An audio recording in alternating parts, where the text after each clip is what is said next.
The machine thrums with sorcery. A quill is tethered to it by a silver chain. Welcome to the Library of Untruths. Please inscribe thy query. Beware, unsanctioned access is punishable by controlled annihilation. Show me your file for Oleg Igorovich Mishkin. Wheels and gears begin to spin. Below your feet, you hear the library pulling up records to be loaded into the machine. Pondering. Cannot summon codex. Codex not sanctioned for this installation. Only redacted subjects are listed in this archive. Descrying related codices. Genevieve Elodie Mishkin, Branch 1. Igor Solomanovich Mishkin. Show me your file on Genevieve Mishkin, Branch 1. True name. Genevieve Elodie Mishkin, Branch 1. Blah, blah, blah, blah, blah. Saint Void, Apostatic, Republic of Bayonne. Status redacted. Show me a list of this person's relatives. Genevieve Elodie Mishkin, Branch 0, status alive. Oleg Igorovich Mishkin, spouse, status alive. Galette Olegovna Mishkin, first child, deceased at birth. Indira Olegovna Mishkin, second child, status deceased, age 7, pox. There's one more entry which somehow didn't appear in your initial search. Alas, cannot conjure verse, third child, status, alas, cannot conjure verse. Tell me more about this person's history. Branch created by order of Machinus Rex following selection of original for sensitive clerical service. Immediately detained for intensive vetting. Failed first vetting, revised accordingly. Passed second vetting, revisions applied to original. Subject redacted by order of Machinus Rex. Tell me more about the unknown child. Subject reindexed under Royal Project. Horoscope by petition of Sunil Khan, King's Speaker. What is Project Horoscope? Cannot summon chapter. Chapter sealed by petition of Sunil Khan. Can you show me anything related to this person? Pondering, the machine rumbles and whirs for some time as it dredges up the next scroll from deep within the recesses of the library. Annals of the Royal Project Horoscope, Subject 5.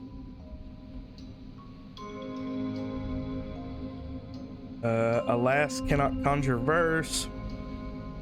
Birth date, birthplace.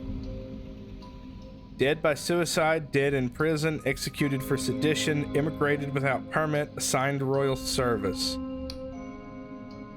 Who are all these people? Cannot summon chapter. Chapter sealed by petition of Sunil Khan. What does cannot conjure verse mean? Compendium of Faults, 57th edition.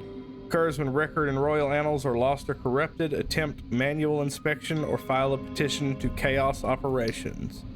What happened to the original Subject 5? Show me their history. This time you hit pay dirt. Here are all the milestones and misfortunes of Oleg's third child, recounted with clinical detachment of an account book.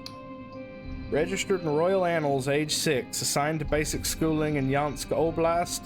Reassigned with family to Ferropolis. Petitioned Machinus Rex for technical schooling. Denied. Yeah, tell me their fate. Assigned to agricultural service in Istrik Oblast as per project parameters. Petitioned for reassignment to Ferropolis. Denied.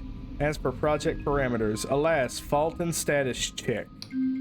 Alas, fault in status check. Fault in status check. That's all there is. You'd better ask the librarian what she makes of it.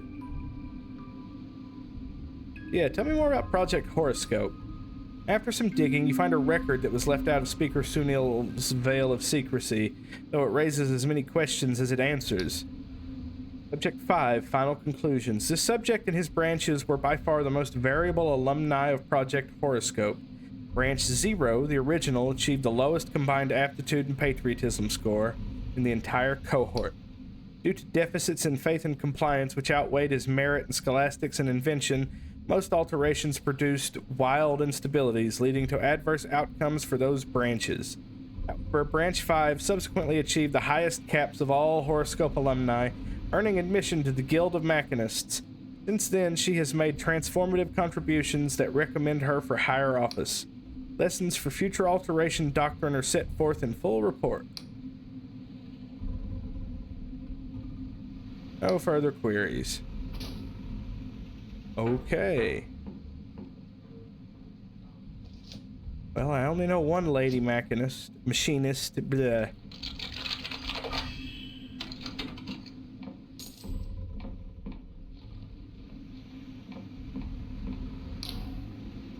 The librarian quickly hides a handkerchief underneath some papers as you approach. Her eyes are red and wet. Oh, hello, dearie. Do pardon me. All the parchment here plays havoc on my allergies. I think I found something about your missing child. Oh, well then. Go ahead. I'm as ready as I can be. The last known place was a location called Istrik Oblast? Istrik. Oh, dear me. That's what we used to call the corrupted lands. Before they were consumed, I've never heard of any survivors. I didn't get the child's name, something about a fault in status check. How curious. That's quite similar to what the king says when you ask it about people who've fallen prey to the corruption. He looks forlorn. I suppose the answer is staring us in the face, isn't it? When something becomes corrupted, its official records get scrambled. Some say it also affects people's memories of the thing, although obviously you and I both know the last part is claptrap. Istrik is gone, but there's a royal cleanup camp near where it used to be, out in the corrupted lands. If there are any clues as to this child's fate, you'd surely find them there. I'll do what I can. Thank you, dearie. I'll be praying to the king for you.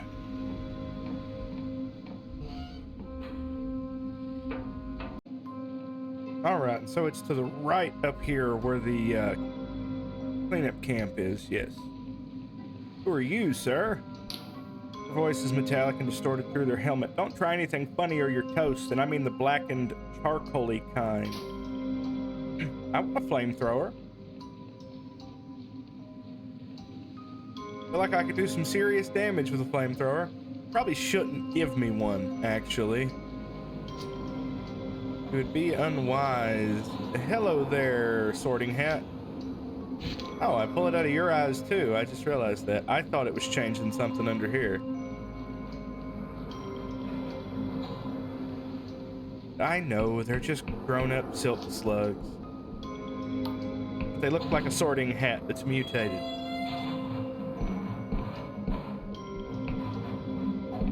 Hi. Welcome to the end of the world, citizen. The food's terrible, but you can't beat the view. This the cleanup camp?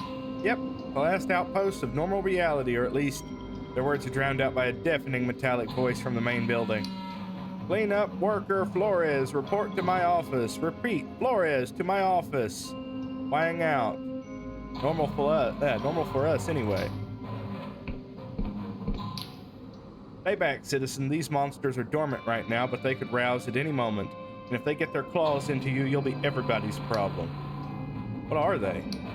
Would you believe they used to be citizens just like you or me? Once the corruption takes you, there's no return. Can I take a look inside the cage? Have you lost your marbles? No one's allowed in there without...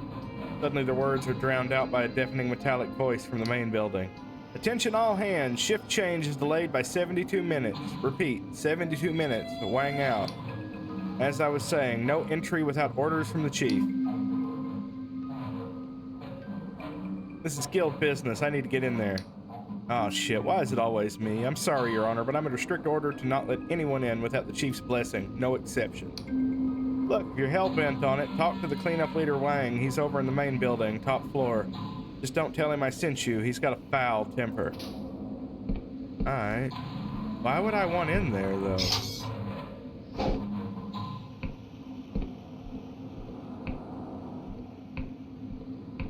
I mean, I want in there because I'm an agent of chaos, and it seems like it would be an interesting thing.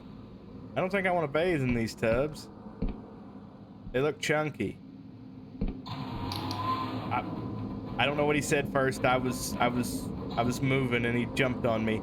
Well, if it ain't the cursed Dodger in the flesh. Chief, not gotten tired of you yet? Or have you come back just to see me? This is truly necessary. You've been outside. What do you think? They poke a long, thin probe inside your mouth, then wave it all up and down your body. The connected apparatus emits little chirps and warbles. You're clean, for now. Go ahead. Fuck you. Scrape your damn boots, will you? The mud can chew through wrought iron.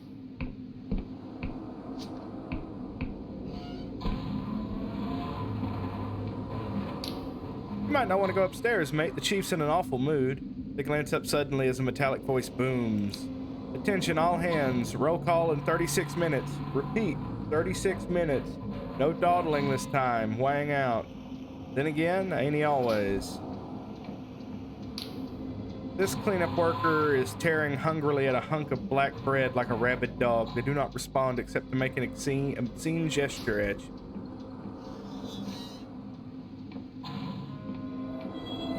You keep eating your rotten bread. Hi, hey, more bottled nightmares. You see a scarred man with several days' stubble chewing an unlit cigar as he scans over a map. He curses and leans over to a trumpet-like apparatus sprouting from the wall. Attention, reserve shift. Zeta patrol is late. I want a relief party ready in 36 minutes. Wang out. As he speaks, you can faintly hear his magically amplified words booming across the camp outside the window. He turns to you with a scowl. What's this now, a tourist? Afraid we'll have to skip the grand tour, or are you gonna tell me you took a wrong turn? I'm from the guild. I'm on official business. Are you now? Well, lucky us.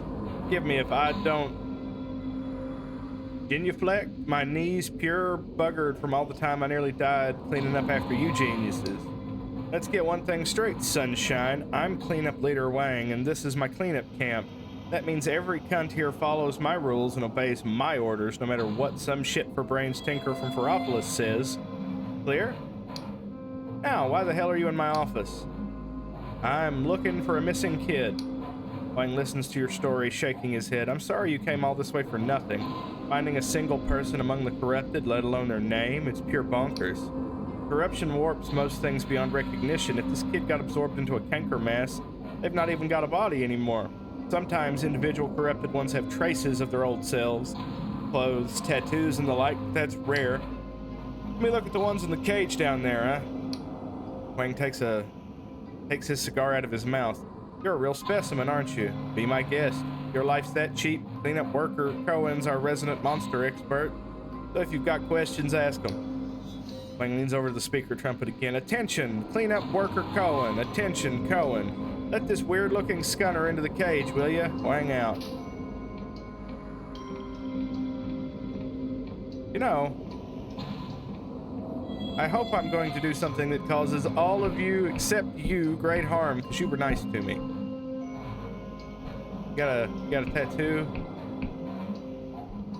Got anything that sticks out? You feel the clockwork in your skull grind into furious motion as it translates the corrupted one's speech. Beginning at the end for want of finitude. Only the facts, if you please. Alas, threshing engine 3 cannot be saved. Why won't you listen? In catatonic bustle, round and round. Congratulations, you've been accepted.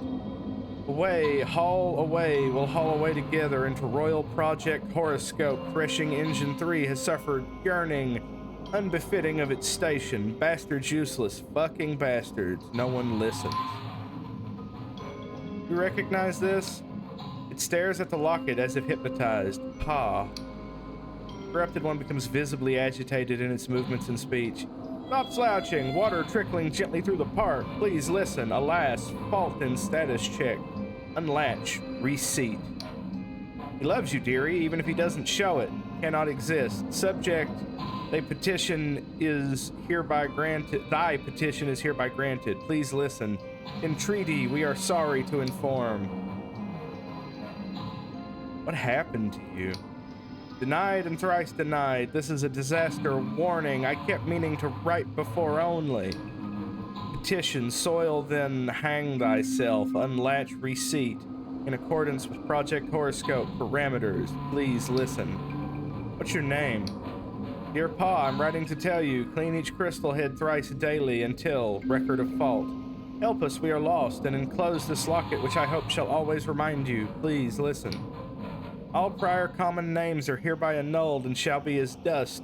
Come on, we have to go. Sincerely, your loving daughter, Afra Mishkin? Is Did you say Afra, as in cheap interpreter Afra? Not clear whether she can understand you.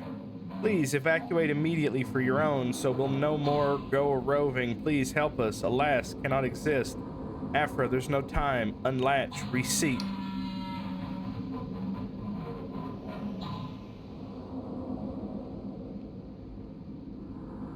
Yeah, I'm gonna keep the locket. You've done what Oleg asked for, and he'll be waiting to hear what you found. Perhaps first you should try to learn the whole truth. What was the purpose of Project Horoscope? What role did it play in Afra Mishkin's fate?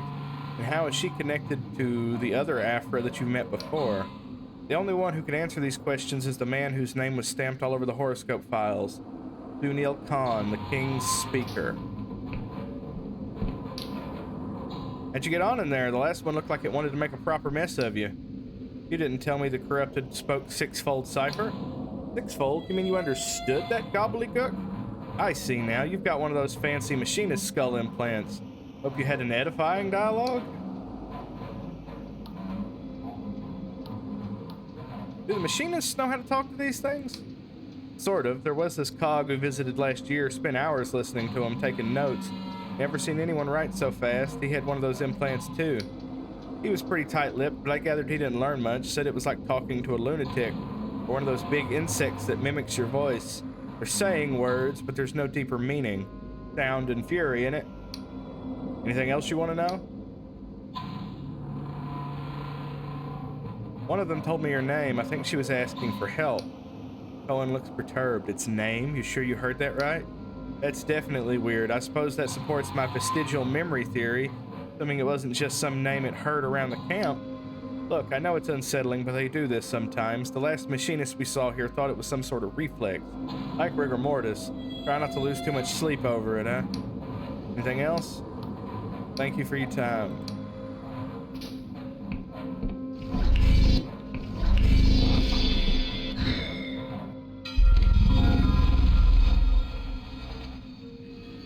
I want to go talk to Afra, see what she can tell me.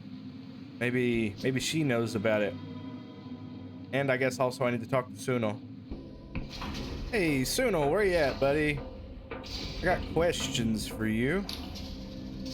Penalize you with barely suppressed fury. The only reason... Yeah, okay. Let's have a little chat about Project Horoscope. Sunil narrows his eyes at you. Am I meant to recognize that name? You're telling me that was some other Sunil Khan's name all over the project files. Sunil looks at you with a hint of surprise the first time you've seen him off balance. How did you...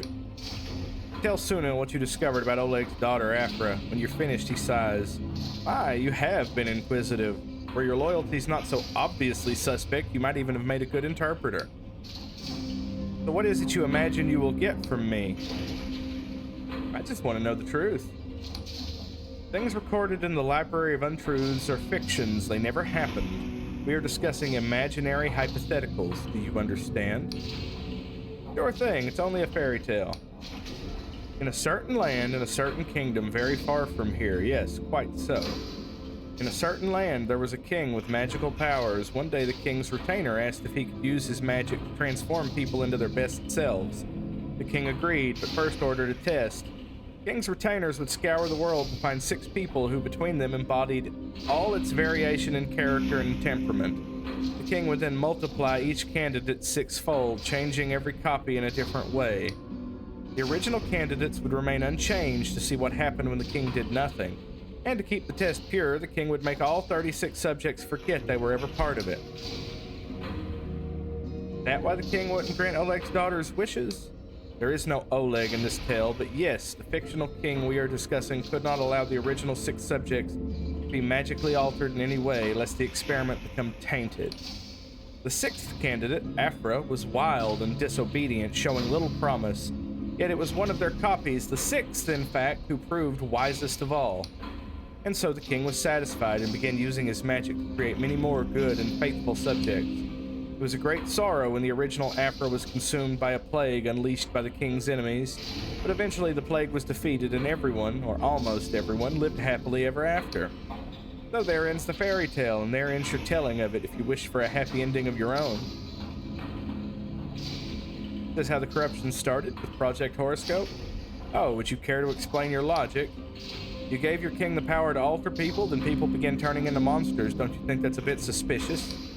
Sunil examines you silently for some time. You must think you're very clever indeed, like a child who sees a house burned down and believes the wood was to blame. That the corruption is entangled with the king's powers of alteration is trivially true, and the guild has never denied it. The real question is who or what is thwarting those powers' correct operation. But it is abundantly clear that you know nothing of the king's magic, and I have better things to do than indulge the misapprehensions of children. Yeah, go fuck yourself. And thank you for that information. Hang on. Will you stop me from going in here? I guess not. Your arm looks... Why would you make it like a bone to begin with? I would cover that. It would look less unsettling. Need some synth skin.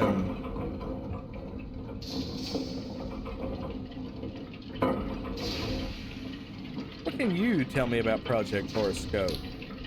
New parchment continues to spill out onto the floor while the arms scrawl desperately. Is that all you're gonna... Okay, yeah, he won't talk to me anymore.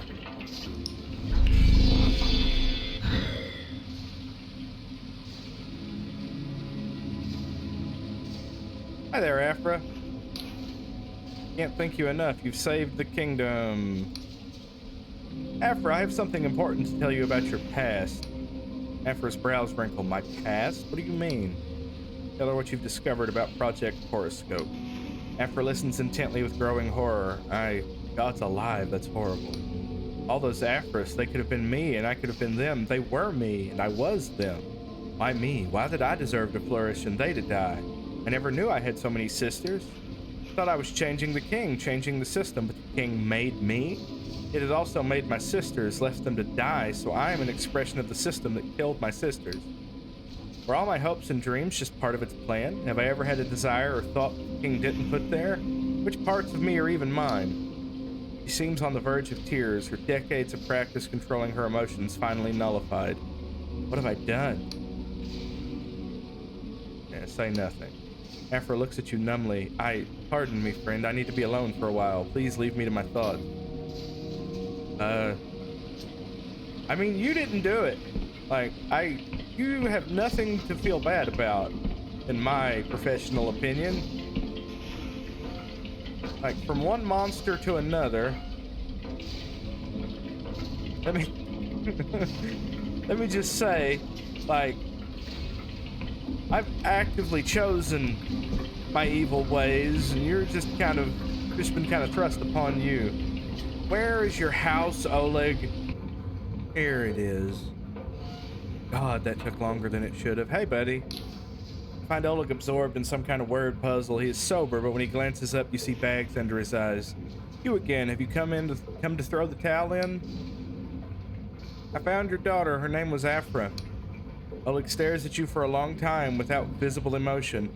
You were trying to scam me. You just picked that out of some book you read. She'd be 36 this year. She worked on a farm in Istrix. She wanted to come home to Ferropolis, but the king denied her. Oleg looks at the wall. He starts to reach for a bottle and stops. Afra, what kind of name is that? Must have been Genevieve's idea. I would have never chosen it. Well, you used the past tense, so I assume it's not good news? It's complicated. You tell Oleg the whole story, from the cleanup camp to your confrontation with Sunil. At one point, his hands begin shaking, so he hides them in his lap. I had suspicions, of course, that my forgetting was no accident. We all know the guild changes people, normal people, not just crooks and saboteurs. You're observant, you see signs everywhere. Only you can never be sure who is safe to tell. He shakes his head. Special project. I guess I ought to feel honored. They should have looked after her, given her an easy job, a pension, at least a fucking medal. Well then, do you still have my locket? Hand it over. Takes the locket gingerly in both hands as if afraid of breaking it and bows his forehead against it for what feels like an eternity. Oleg looks up at you, clearly struggling for words. The way this ended, no fault of yours. You've given me answers. I am in your debt. This isn't over. Oleg's expression turns sour. What now? Can a man not be left to grieve in peace?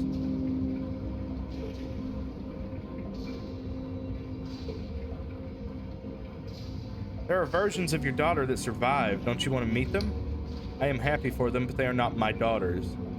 You say they were altered by magic, and they are new people. If they are anyone's children, they are the king's. Let its majesty look for them if it wants. Now please, no more questions. What else is there to say? Corrupted or not, Afra recognized the locket. She remembered you. Are you going to say that some part of her is still in there, that maybe there's a way to save her? These are foolish tales people tell themselves because they are scared of the truth. Just as a corpse may gasp and twitch hours after death, so the corrupted vomit up chunks of the person they replaced. What you spoke to was only an echo, like a ghost. Besides, what would I do? Break her out of the cage, smuggle her past quarantine, hide her in my cupboard? Then we would both be destroyed. My daughter is gone. Whatever thing has her body now, let them burn it. Now please, no more questions. Okay. A debt like this can never be made square, but let me at least give you a down payment. This key was kindly donated by a smuggler we picked up in a polite and civil conversation. He told us that it unlocked a stolen royal freight capsule jettisoned from his ship while flying over one of those outlying islands nobody visits. The island is only reachable by air, but you can get the treasure in that capsule. It's going to be my retirement plan until somehow the key vanished from our stockpile. Oh well, happens all the time. And now I must ask one more favor, not for me, but for my daughter. Take this candle to the missing persons notice board after dark, light it, and let that be an end. You want to be there when I light it? I will find my own kind of ceremony. Some things must be done properly. That's all. Alright. You have a good day, Oleg. I'm gonna go light this candle.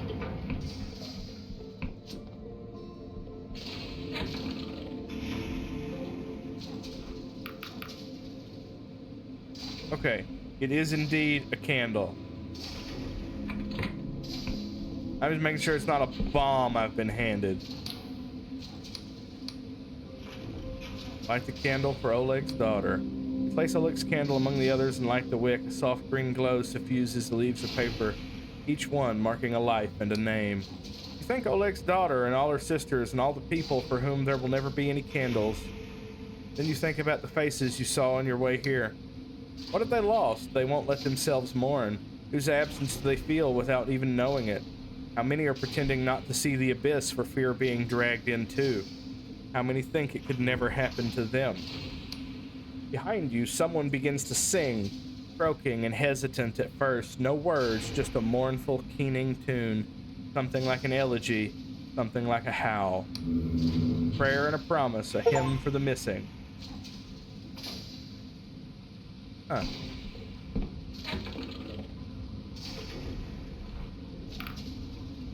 A locket that increases its wearer's stamina threshold, which makes long-term fatigue less severe. When opened, this locket shows a peculiar forest that appears to move as if alive. There is no glass. Invigorating vapor spills through. Okay.